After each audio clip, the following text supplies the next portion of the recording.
আর হাইকোর্টের যে জাজমেন্টটা ছিল 2013 সালের, ওই জাজমেন্টটা নট মেনটেনেবল, ওরা একটা ডিসমিস করে দিয়েছেন আজকে।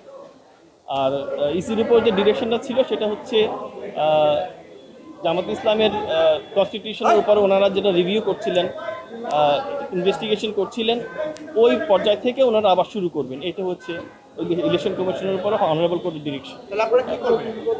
এখন অর্ডারটা পাওয়ার পর ইলেকশন কমিশনকে আমি জানাবো, তারপর ওনারা অর্ডারটা দেখে ইলেকশন কমিশন ব্যবস্থা নেবেন।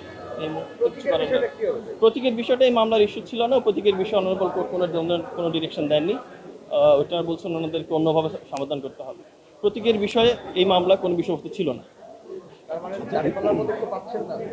না, প্রতীকের বিষয়টা নিয়ে এই আলোচনা কোনো বিষয়বস্তু হয়নি, এই মামলা কোনো আলোচনা হয়নি। যেহেতু বলেছেন যে ওই নিবন্ধনের বিষয়টি ইসি সিদ্ধান্ত নেবে।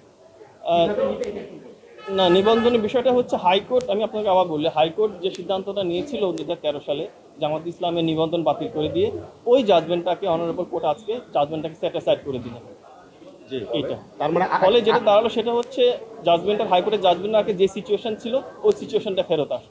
ওই সিচুয়েশনে তো দাঁড়িপাল্লা প্রতীক ছিল। ওই সিচুয়েশনে না, দাঁড়িপাল্লা বিষয়টি ওই মামলার বিষয়বস্তুর মধ্যে ছিল না। দাঁড়িপাল্লা বিষয়টি 2016 সালে অন্য একটি বিষয়ের মধ্যে হয়েছিল, এটা এই মামলা আলোচিত হয়। ইলেকশন কমিশন আইনজীবী এই যে শিশির মনির বলে গেছেন যে আদার্স বলতে প্রতীক কি বুঝিয়েছে এই আপিল বিভাগের রায়, আপনি এটা কি আমার মনে হচ্ছে না ঠিক বলেন। আচ্ছা, আপনি এক লাইনে যদি আমরা বলি তাহলে কি বলবো, আপনি পুরোটা কি বলবেন? আমি আপনার বলি আপনাদেরকে, এক লাইন বিষয়বস্তু হচ্ছে জামাত ইসলামের যে রেজিস্ট্রেশন যেটা ছিল 2008 সালে ইলেকশন কমিশন দিয়েছিলেন, এই রেজিস্ট্রেশনটা 2013 সালে হাইকোর্ট ডিভিশন বাতিল করে দেন এক জাজমেন্টের মাধ্যমে। ওইটার বিরুদ্ধে ওনারা আপিল করেছিলেন। আজকে আপিলে যেটা হলো সেটা হচ্ছে হাইকোর্টে যেটা জাজমেন্ট ছিল ওই জাজমেন্টটাকে ওনারা আজকে স্যাটিসফাইড করে দিলেন, বাতিল করে দিলেন। তার ফলে যেটা হলো হাইকোর্টের জাজমেন্টটা থাকছে না।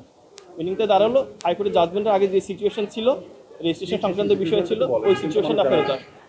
জামাতের রেজিস্ট্রেশন বৈধই ছিল, বহাল ছিল 2013 সাল পর্যন্ত, এবং 2013 সাল পর্যন্ত ইলেকশন কমিশন ওনাদের জামাত ইসলামের কনস্টিটিউশনের উপরে একটা পর্যালোচনা করছিলেন। ওই পর্যালোচনার স্টেজে ওটা স্টে হয়ে গেছিল। এখন ইলেকশন কমিশন পর ডিরেকশন দিয়েছে আপিল ডিভিশন ওই স্টেজ থেকে আবার শুরু করার জন্য।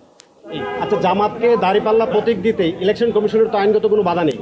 এই বিষয়ে কোনো ধরনের ডিরেকশন এই কোর্ট থেকে আসেনি, মানে কোনো বাধা নেই। না, বাধাই বলছি।